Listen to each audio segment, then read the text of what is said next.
What is up, boys and girls? Welcome back to the channel. So today we're going to have some fun. Much like we did in the last video, we're going to revisit one of the old videos, see what I got right, see what I got wrong. I haven't watched the video yet. I did look at the chapters and clearly I missed a couple things and a couple things I added that really haven't come to fruition after 10 years.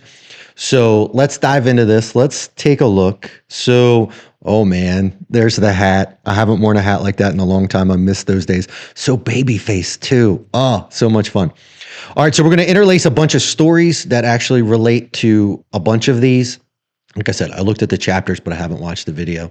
Oh man, old studio too. I missed that thing. So let's get rolling, and we'll talk about the stories. I'm going to interlace a bunch of hunting stories and backcountry stories into this, where I actually have run into a bunch of these. We'll probably run the first two, and then in the third one, I'm going to introduce the first one that I missed because that one's pretty crazy too. So let's get going and see what this handsome bastard has to say.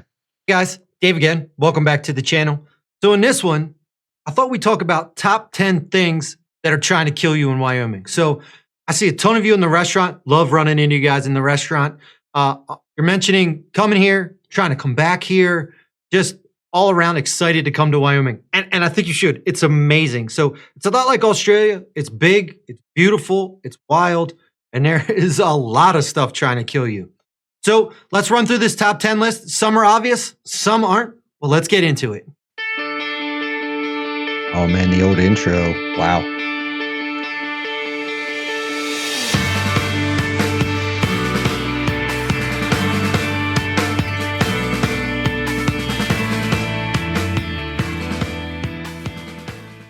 Okay, so let's get into this list. Stick around at the end. There may be some bonus items. Anyway, so I'm going to break this down into some categories. In our first category, it's going to be animals that are trying to kill you in Wyoming. So no Wyoming things are trying to kill you video would be complete without number one, bears. Okay, so bears are pretty dangerous. So we have two types of bears here in Wyoming. We've got the black bear and we've got the grizzly bear.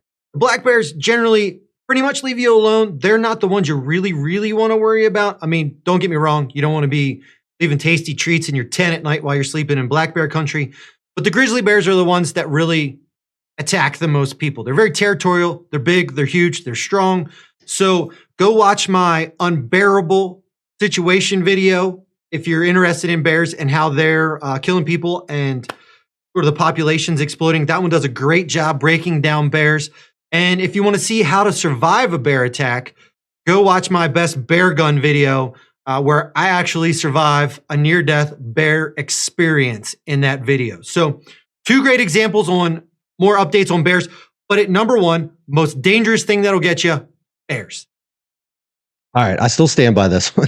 Dude, I love these old videos. I remembered making these. So much fun. Like I miss those days.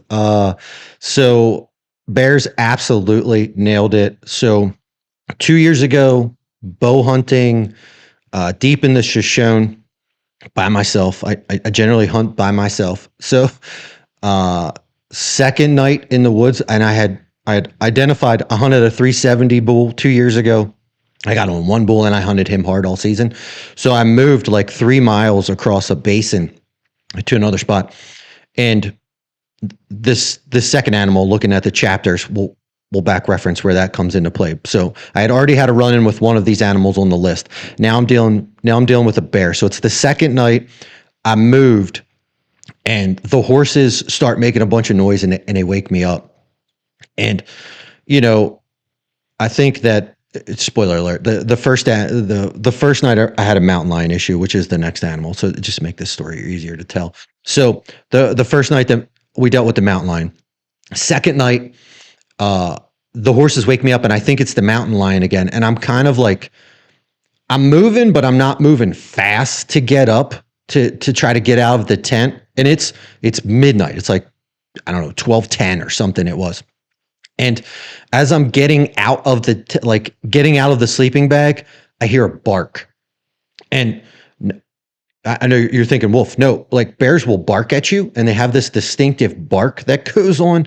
And I heard it and it was like an oh shit moment went down. So then I'm like full panic mode running. So I carry a 44 with me. a titanium 44. It's 2 pounds totally loaded with bear rounds. It's great.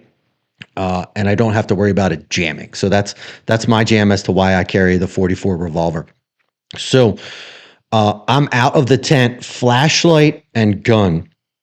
And I get near the horses and I'm scanning, and I hit the eyes, and it's a sow and a cub, and they're about 60 yards away, and she is just barking at me.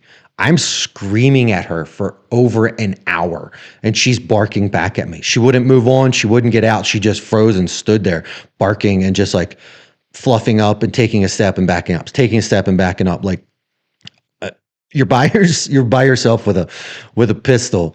Yeah, that will make your hair stand up and really get you going. So that was my first real in the backcountry bear coming in. Eventually, after an hour, she moved on and went down the hill, and we were okay. But last year, last year was really the big year where I saw bears explode. I was mule deer hunting last year. It was just me and the horse, and we were coming up and out of this trail, and on the ride in, I knew there was a bear that lived in this drainage, but there was an insane amount of bear scat everywhere, to the point where you're like, this bear is either has a really bad diet or there's just a lot of bears in here. So I went 4 miles up into this drainage, just me and the horse, and set up in this, this one other drainage that I really like. And the bushes start moving, and I'm like, oh man, here we go. We're going to shoot a deer. And a bear comes up and out of the drainage. So I'm like, all right. So I watched the bear for a little bit, and I'm like, whatever. So we go to move on, and we're headed back out. We're going to go to the truck, and then we're going to move to a whole different spot. So on the way out, horse gets real itchy, nervous. Man, we come out again, 4 bears in this little corridor. It's a mom and basically 3 cubs, probably a 2-year-old bear, and then 2 little ones. And when you're on a horse, there's never been a documented attack on a mounted rider, but man, they moved out. But the mom circled back around and followed us down the trail. And you want to talk about eerie, she's back there. You're you're just trying to get out.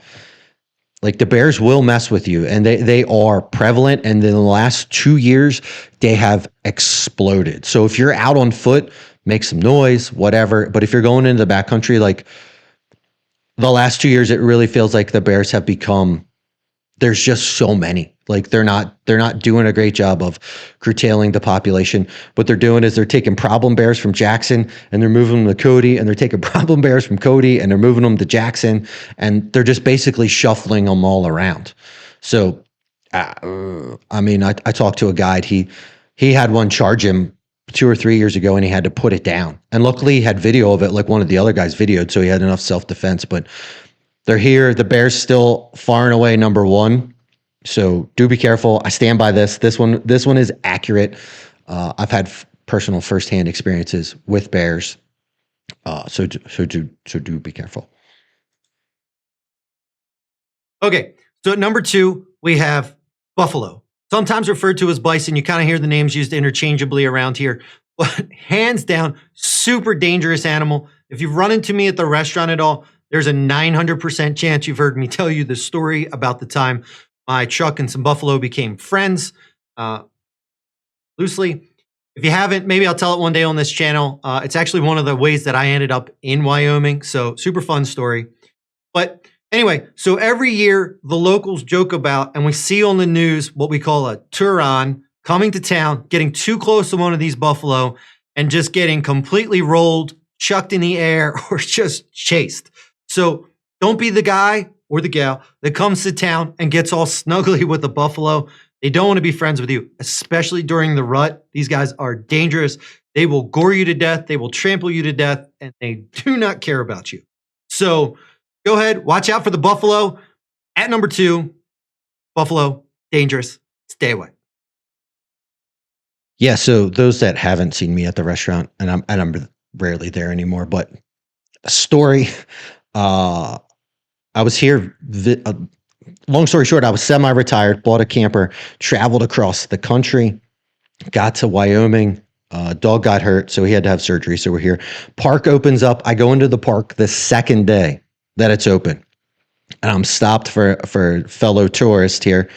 And I mean, dead stop sitting there. Buffalo comes down off the hill, smashes into the side of my truck, caves the bed in. I mean, missed the tire by like that much. I'd have been really hosed if he'd hit the tire. So like I gun it and get away. Had to have the whole bed replaced on the truck. It was like north of $5,000 worth of damage that went on. Totally gnarly. Welcome to Wyoming. It was like a cascade of things that have sort of Hotel California me into Wyoming is how I got here. I didn't seek Wyoming out. Wyoming saw me, grabbed a hold, and hasn't let me go yet. But yeah, so do watch out for the buffalo. Every year, a bunch of people get gored. It's a thing. When you go into the park, do maintain some distance on these guys. Like they will get angry with you. They will get tired. You know, when I filed the police report for the truck, the first ranger showed up. And dude was super cool. We were talking about working out and CrossFit and all the things you needed to do for mountain hiking. Second ranger came in. I mean, came in hot, like hot fuzz. Just skirts in, gets out of the truck, runs over, and he's like, "What did you do to the buffalo to make?" And the other guy was still cool. He was like, "Dude, calm down. This happens all the time." So buffalo attacks in the park, very common. Own ranger confirmed it. So do watch out for those guys. For some reason, I thought mountain lions was number 2. I guess I was wrong. It was buffalo. Okay. At number 3, we have wolves. So for me, wolves are far and away the most dangerous one that we've talked about so far. I've been camping multiple times in the backcountry and actually had wolves come into camp. So once I had one come in while I was sleeping, sniffing the tent, and it actually patrolled around the outer edge of the campsite. We could catch glimpses of it with our flashlights and hear it moving around in the woods. And another time I was up in a remote meadow, climbed up the hill at sunset to watch the sunset, and I watched the wolf come in and work its way through my camp. So multiple times I've had wolves come in. They are super dangerous. You didn't see my video on biking Yellowstone. I was just up there back in the spring and talking to multiple people that lead tours and involved in tours and just all things park. And what they're telling me is these wolf packs are getting huge. They're taking down countless elk.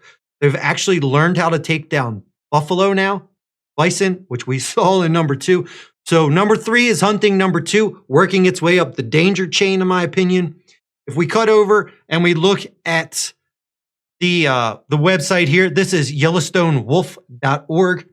This is the Wapiti Lake pack, which is running 20 strong now. If you look, I mean, they added countless wolves here in 2020 alone. These things are growing just leaps and bounds.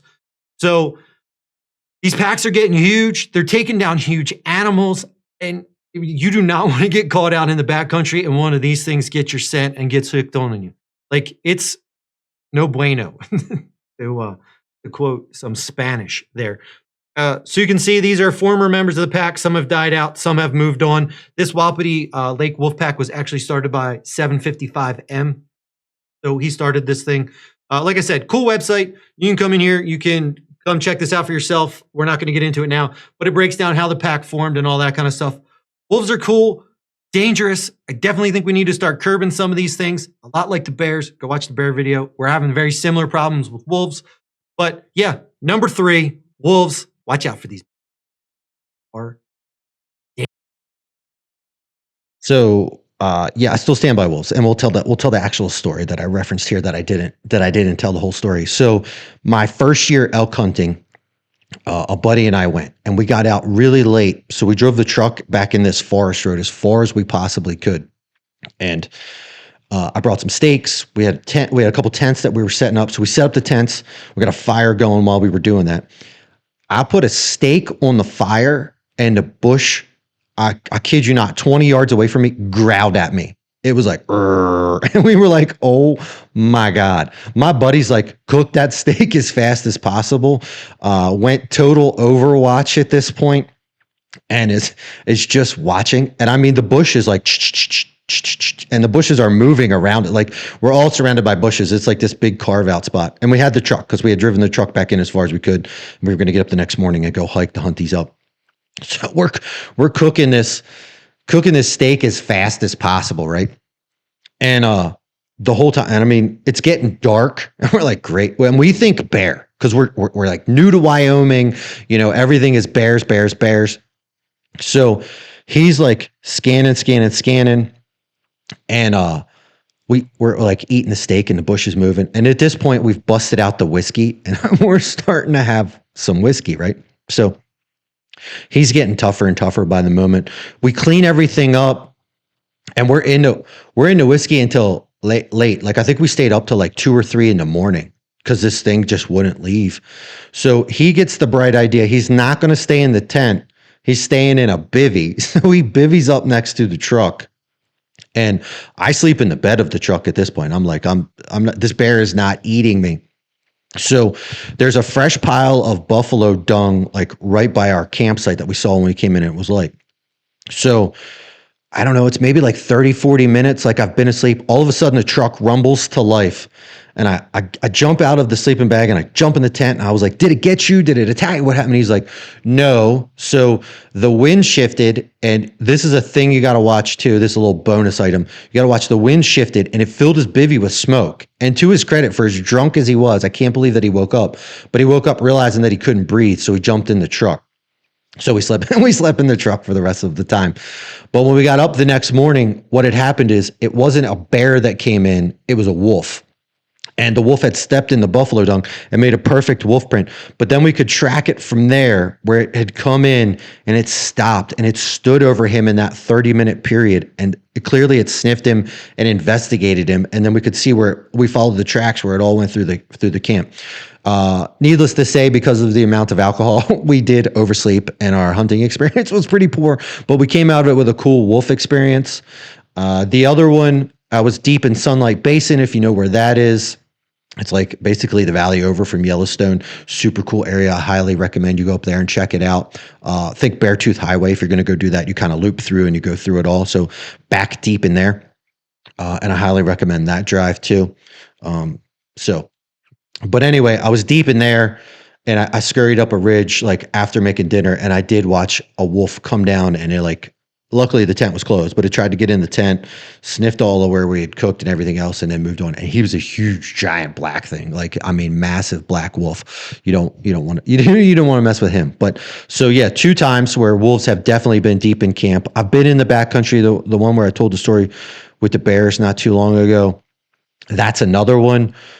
You could hear the wolves running basically the ridgeline next to me, and they're howling and going all night long, but I didn't see them. I always carry a wolf tag with me when I'm rifle hunting in the event that I see one, because you can kill wolves in Wyoming if you're right by the park. There's a quota limit, but if you're outside of the park, it's sort of a free for all, which is great. They do need to be curtailed. I went through it somewhere in one of the videos back in the day. They introduced the wrong wolf. They introduced the Canadian gray wolf, which is 30% larger than the wolf we should have had. We should have had the Mexican wolf, which was natural to Wyoming. So these just massive apex predators are dominating these poor elk. They're basically, if they're not taking an elk down during calving season, what's happening is the wolves are coming in and grabbing the babies while the mom's laying on the ground trying to give birth, and they're just ripping them out and killing them. And then they end up getting both. And it's just really decimating the elk. And the wolves will kill for fun. They don't always kill just for food. You know, wolves, soft and cuddly and cool to see when you go to Yellowstone, but man, they have real implications on the landscape. So wolves, I still stand by that. Bears are definitely still more dangerous. I've flipped my opinion on that. I had an early bad experience with the wolves, but the bears have definitely gotten more dangerous, and they've become so many more bears. Like, bears still number one. Wolves about right. Dangerous. Oof. All right. On to number 4. Okay. So at number 4, we have mountain lions. Now, I was on the fence about whether or not I was going to include mountain lions in this one for a couple reasons. One, statistically, there haven't been a ton of deaths throughout history at the hands of a mountain lion. They're typically afraid of most things over like 90 pounds. Think of the size of a deer, give or take. But, there have been a few deaths, so I figured we'd include them. And also, we have 2,000 mountain lions in Wyoming. So there's quite a few of them. They're around. So if we look at Wildlife Informer, in Wyoming, we have an estimated 2,000 mountain lions. Now, they too are suffering at the hands of the gray wolf. So those bad boys are coming in here, killing off some mountain lions. They're also killing a bunch of the elk, which are a main food source for mountain lions. And then also there's been some increased hunting on mountain lions. Now, with all of that, every couple of years, we have a mountain lion that moves into town. We'll take small dogs. We'll get people's animals out of their yards. So not an uncommon occurrence. Now, we do live on the edge of wilderness, but there are enough mountain lions around that things get taken and disappear even within town. And that's not even counting if you get up closer to Yellowstone and what happens out there. So at number 4, mountain lions trying to kill you. Let's get to it. All right. Yeah. So, I mean, that story I told about where the bears came into camp, there was a mountain lion for sure the first night. So again, the horses woke me up, let me know. We were camped up high on a ridge. We were really glassing. It was sort of preseason before season kicked off. So we could sort of figure out where the elk were at. And up on the top of that mountain, so I don't know, 11:30. It wasn't real late. Like I hadn't been in the tent long. Things sort of fired up, and I got out and I hit the mountain lion. He was about 30 yards outside of camp. I hit him with a flashlight, and I could see him. I'll tell you, I looked all day. I scoured all of that mountaintop. I hiked him. I never once saw him. Never once knew he was there. The horses told me that he was coming in. Once I shoot him away. And kind of made a bunch of noise, and he figured out I was there, and it wasn't just the horses, and it wasn't just food hanging in a bag. He moved on, and we didn't have any more problems with him, but he definitely tried to come in. So do be aware they're out there. No, I haven't had a bunch of problems with them. It seems like they're a much bigger problem in California, if that's where you're coming from. They seem to harass people on the trails out there all the time, and that's really where you hear about mountain lions. They're here. They're big for sure, but I don't think they're overly dangerous. I still stand by if you're over like 90 pounds, they're probably not going to mess with you. You're a little bit too big. They don't want that fight. Okay. At number 5, this is where we start to get into like, not a fan of these next two. So at number 5, we have black widow spiders, Wyoming's most deadly spider. So definitely poisonous. Hasn't really killed a whole lot of people since 83. And by a whole lot of people, I mean hasn't killed anybody since 83. But if you get bit by one of these bad boys, expect 3 to 7 days of just agonizing pain, muscle spasms, abdominal cramps, just generally not a good time. And some symptoms can actually last for weeks. So look out for that. Maybe you get lucky. There are bites where they're just dry bites. The females are far and away the ones you want to watch out for the most. They have super large venom glands. Also, why they're called widows, they tend to eat the heads off of their boyfriends once they're done Netflix and chilling. So anyway, at number 5, watch out for the black widow spider coming to your neighborhood trying to kill you in Wyoming. All right. So I've seen maybe 8 of them. This hasn't really been a thing. I said 0 deaths since 83. I think that's still running true. Here we are years later. Absolutely agree. If I had it to do over again, I'd probably, this one and there's one other one I would remove. I would add moose. So somebody rightfully called me out in the comments down in here and said, hey, moose didn't get added. Moose are terrible. So 2 years ago, black bear pre-scouting, it was spring. It wasn't even fall, so it wasn't the rut. A buddy and I were out putting some miles on the horses, getting them ready to go. And on the way out, I don't know, we were like 4 or 5 miles again out the trail. We came through some willows, and all of a sudden the brush blew up, and it was a moose. And a moose will scare a horse more than a bear, and rightfully so. I think they're probably more aggressive, to be honest with you. So I reel the horse in, get all that locked down, but now the horse is all jittery and like the ride's just kind of going to trash. So we turn around and we come back out. Well, on the ride back out, we're like 1.5 miles from the trailer, and 10 yards off the trail, there's another moose, and I see it and I try to reel it in, and then the moose figures out we're there, and then the horse is like, hey, rodeo. So again, reel the horse in, get all that calmed down. So I tell the guy I'm with, hey, we're gonna ride over this moose has run like 100 yards down a little hill, and it's down in a little valley, and we can see it, and we're up high.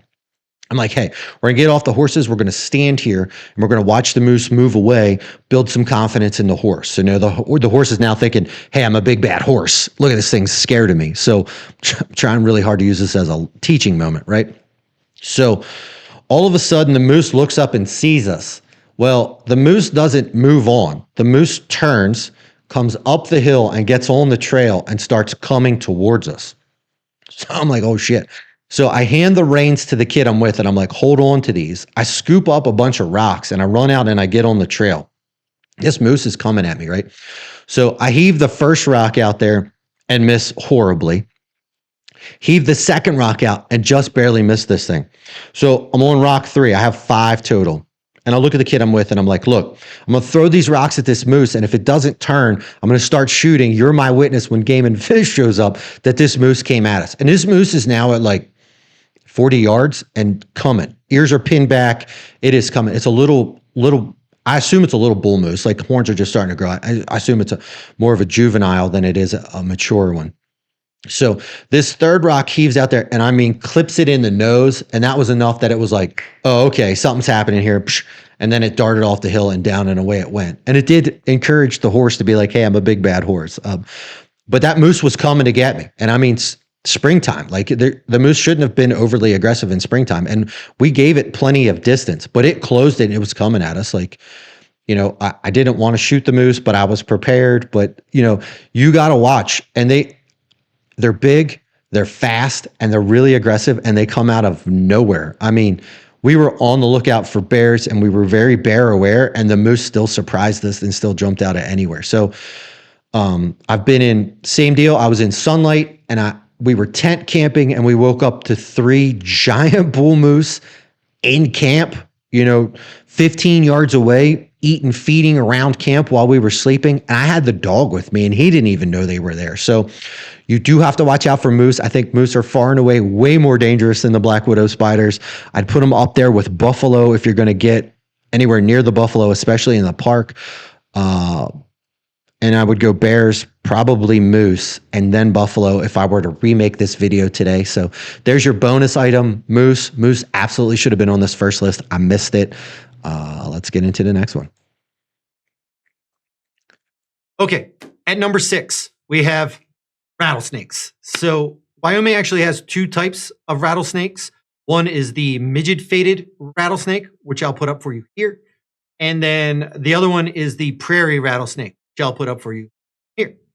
So these things are no joke. They are mean. They are aggressive. They will absolutely try to bite you. So on no less than 3 occasions, I've come across rattlesnakes while being out and about in the backcountry or just out and about in the woods, if you will. So once I was fly fishing about 1.5 years ago down by the river, just outside of town, coming up out of the river after finishing, and there was one underneath a rock right there on the bank, tried to get me.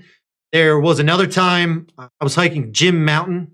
So I was just starting out on the trailhead. There's an outhouse right there on the side. And as I went to go past the outhouse, the rattlesnake was actually just underneath the lip of the outhouse, curled up, started rattling, gave a little lunge.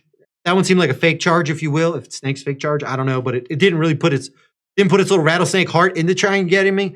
But so there was one there. And then the last one, I was hiking Hart Mountain. And that one actually surprised me a lot. Came out of the grass, the tall grass there, right on the edge of the trail. And I was much higher. I was halfway up the mountain. I thought I was well beyond rattlesnake territory. And that one came out and tried to get me. That one gave the full flight, but luckily I was doing a trail run that day. So rattlesnakes are legit.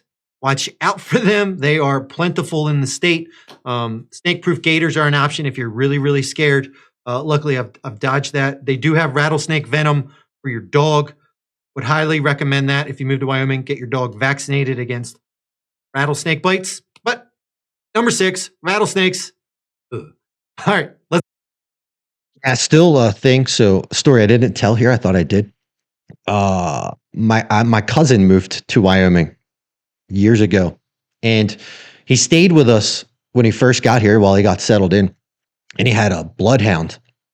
And it was night 1, and we went out, like had dinner, worked at the restaurant, did a bunch of different stuff, and we got back kind of late. And his dog is like bleeding from the mouth. I mean, this is night 1. Like the dude got there in the morning. This is night one. Like, I don't know, we got back like 11, 12 o'clock at night. The dog is bleeding from the mouth. It's like wobbling all over. And we're like, what is going on here? So we rushed the dog to the vet. Yeah, night one, his dog had found a rattlesnake. I mean, in somewhere we'd been living for quite a bit. 3 other dogs running around, nothing, but it got bit in the mouth. I guess it tried to get a hold of this rattlesnake. Luckily, it was a bigger dog, pushing 100 pounds. So the venom didn't kill it. It recovered. It made a full recovery, but it was touch and go there for a minute.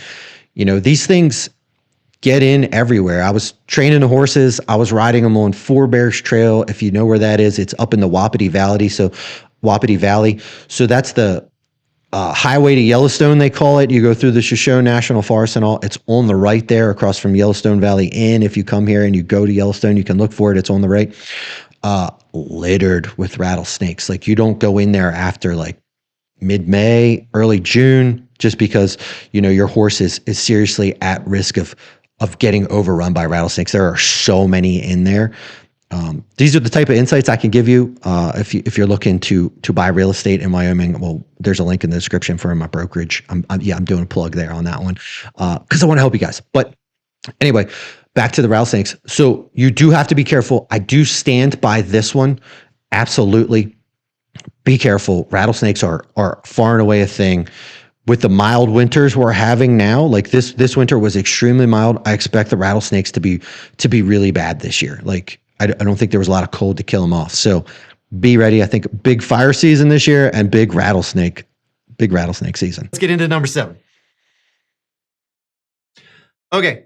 At number 7, we're going to lump 2 together. We're going to go hot springs and volcanoes. So the volcano one's a little meh, but it wants to kill you. It's just got to muster up a lot of energy to go ahead and do an eruption, at which point it wins everything.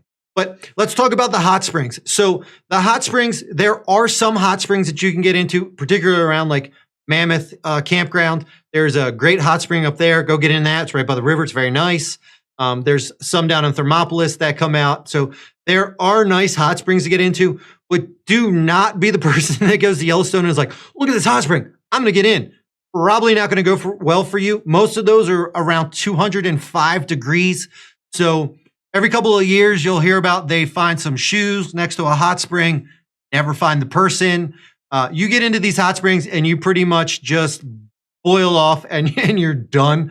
It will not be a cool experience. It'll be a very hot experience, and that will be the end of you. Stay out of the hot springs unless they tell you can get into those. Very dangerous. Hot springs, not to be messed with. Trying to kill you at number 7. Okay, let's get into the next one. Yeah, Thermopolis, world's largest natural hot spring. That place is phenomenal to go down to. I absolutely highly recommend if you're coming to Wyoming, especially if it's at all like in the chilly season. If you're in the shoulder season, May, October, 1000% hit Thermopolis. Go down, get in. They have a big giant pool outside that's all heated, natural hot spring water. They have some hot tubs that are phenomenal, different temperatures you can move around in. Great. Do that. Do not get in the ones in Yellowstone. It's a great natural selector if you're stupid or you want to kill yourself. Phenomenal. Go get in those. The one up by Mammoth looks cool. I've seen it from a distance. I haven't gotten in it yet. It's on my list to do. But you take your swimsuit and your towel and you go down to the river, and it seems like it's one of those. And I'm going to speak not from a center of knowledge here, just from a loose observation. It's like one of those ones where the river mixes with it enough that you can get in it and it's kind of comfortable and kind of nice. So those are nice. Hot springs, yes, dangerous, especially if you're stupid. So let's move on. So at number 8, we have mountains and falling. And I know people are like, oh God, what? No, it's a very real thing. And the reason I tell you this, so if we take, and I'll give you an example. So every other year, there's usually someone that falls and either dies, the horse dies, whatever. But if we look at the thoroughfare, which is the most remote stretch of land in the continental US, so basically to get into the thoroughfare, you go over this thing called the catwalk, this super narrow, very tight walkway. Every couple years, some horses fall, riders go with it. I mean, people die. You also have to understand a lot of people come to Wyoming to ice climb. There's a lot of mountain climbing, free climbing, all that kind of stuff happens in Wyoming. There's a lot of people at elevation on very steep terrain, and falling is a common occurrence here. So even the ground is trying to kill you. We've looked at animals, we've looked at insects, we've looked at reptiles, like you name it, things are trying to kill you. And let's get into number 9. Yeah. I mean, still you have people that mountaineer Tetons and whatever. This covers a broad swath. Where I talked about the catwalk, they've gone in and expanded that now. They affectionately call it the elephant walk now because it's significantly bigger than it was. So still dangerous for sure so it's up Deer Creek Trail, down the end of the South Fork there. When you hit it now, you basically have to wait about 45 minutes to see if anybody's coming over the pass before you start up. It gives you enough time to see if they've started down. Because otherwise, like if you get up in there and you have to turn around, there's no like 2-lane highway where like horses on this side and horses on this. It's not wide enough for that. Like that's how you really get into trouble when people start trying to do that nonsense. So whatever the smaller string is has to turn around and come back, and you don't want to be in that scenario either, trying to turn around a bunch of horses and then come back down a trail. I've been there. That's a miserable experience. You lose out to somebody with nine horses. You're not going to make them turn around, and that go around doesn't work. So the horses just bump into each other and shove horses down over the side of the mountain, usually take you with it. It's just an absolute rodeo. So that is a thing. More common if you're super adventuring or whatever. That's not going to get you in town. So still, yeah. Okay. At number 9, we have avalanches. So avalanches are no joke out here. They're a real deal thing, whether you're backcountry skiing or my new favorite addiction, snowmobiling. Look for a bunch of videos, Wyoming snowmobiling, when winter rolls around. So, taking an avalanche safety class out here is sort of a must if you're going to spend any time in the backcountry during the winter. It doesn't take but a millisecond for a giant slab of snow to break free. And those things coming down the mountain are just insane. There's so much power there. You're not going to outrun it. You're not going to get away from it. You're just going to get buried and suffocate.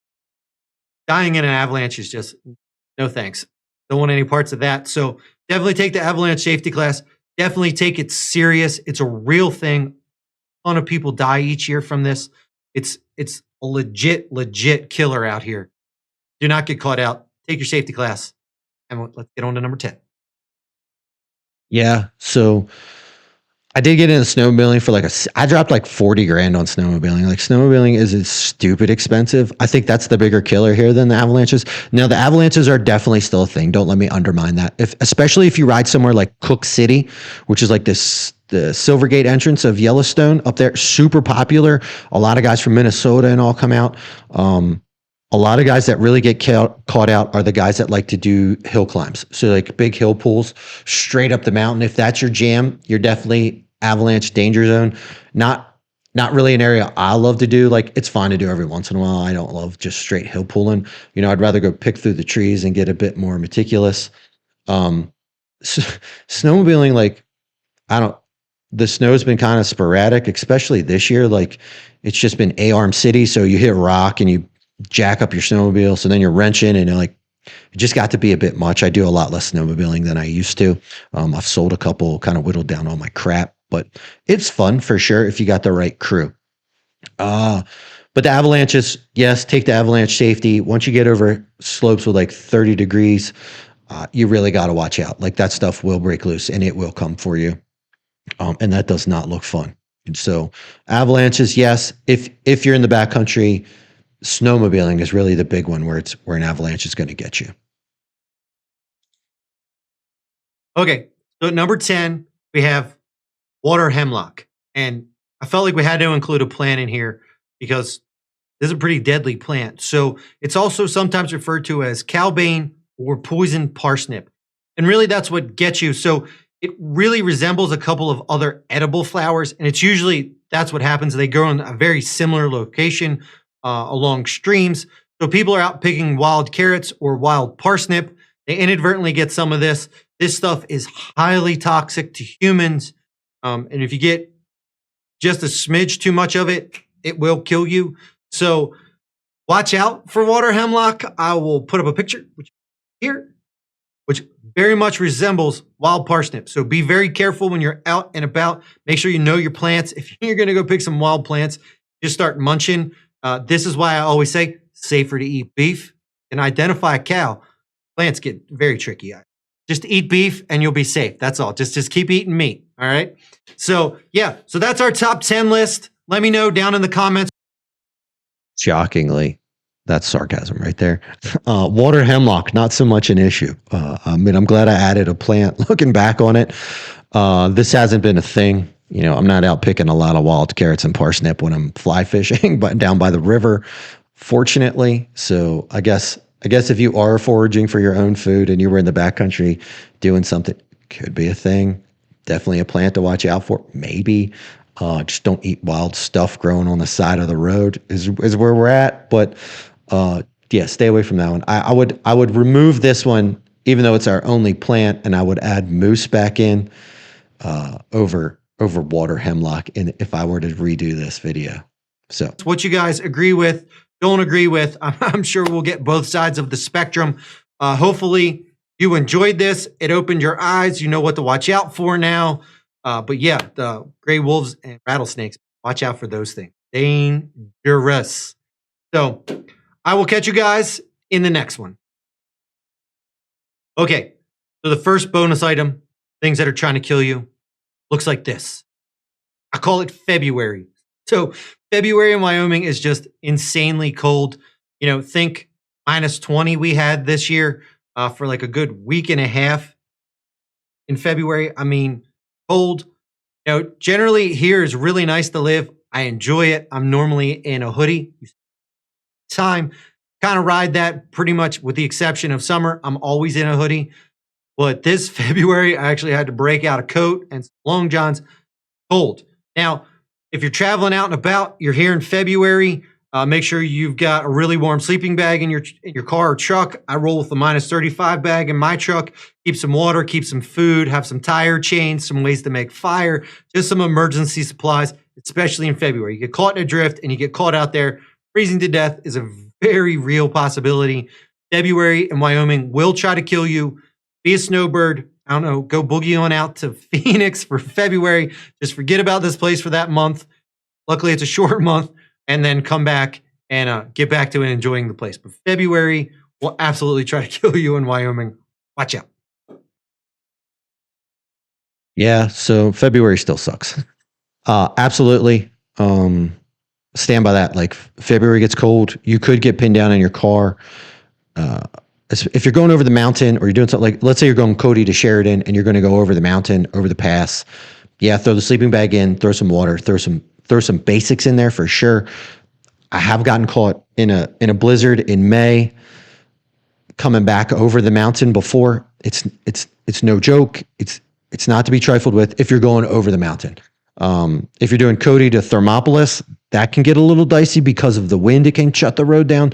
So maybe have some there. So if you're doing a longer, like hour and a half kind of drive, there's definitely some benefits to packing a sleeping bag and doing all that kind of stuff. You don't want to get caught out in the cold here. I joked and said I spent a lot of time in a hoodie. I've gotten away from hoodies just as a personal preference, but still like sweaters, sweatshirts, all that kind of stuff for sure. If it gets below 0, I usually throw a coat on. Wyoming is a dry cold. We've gone over, the amount of moisture and everything else. And that dry cold definitely lets you get away with a lot more because it's not so wet and you're not just so cold. So 0 and below, like I'm definitely rocking a coat. Up till then, like there's a lot of leeway and preference, but February still sucks regardless of whatever's going on. Do go to Phoenix. I agree with myself. Okay. Bonus number 2.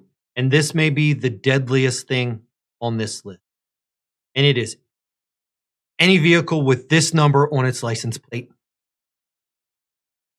These things will make erratic, last-minute decisions, just make evasive maneuvers for no reason. They will come at you. You should treat these like the buffalo. Maintain a safe distance. Be prepared for anything. Just watch out. You do not know what these are going to do at any given moment. Several snowplow trucks die at the hands of these every year. They are not to be taken lightly. Watch out there. Be safe. I'll catch you guys in the next one. This was for the locals. I added this. Still kind of true, unfortunately. That 9. So in Wyoming, the first number designates a county. 9 is Bighorn County. Those people do drive a little crazy. It's pretty funny. We personally know a woman. She lives in Bighorn County, but she has an office in Powell, Wyoming, which is in Park County, and she registers all of her vehicles in Park County to her office so that she can have the 11 on the tag instead of the 9. This is a known thing. This is something to watch out for. Totally forgot this was in here. This was great. Like, this really made me chuckle. When you move here and you live here, you'll understand. Even people from Bighorn County will tell you we suck at driving. Like, that's a real thing. So anyway, hopefully this video was fun. Way longer than I expected it to be. Hopefully some of those stories gave you some context. Definitely some items, if I were to redo this, would come out of this video. We would definitely add in moose, and I would add in the wind. There's a big long wind story, but this video is already long enough. We're not going to tell it. If you want to hear it in the future, we can go down that road for sure. But yeah, so things trying to kill you, mostly accurate. Definitely some I got wrong, and I'll catch you guys in the next one.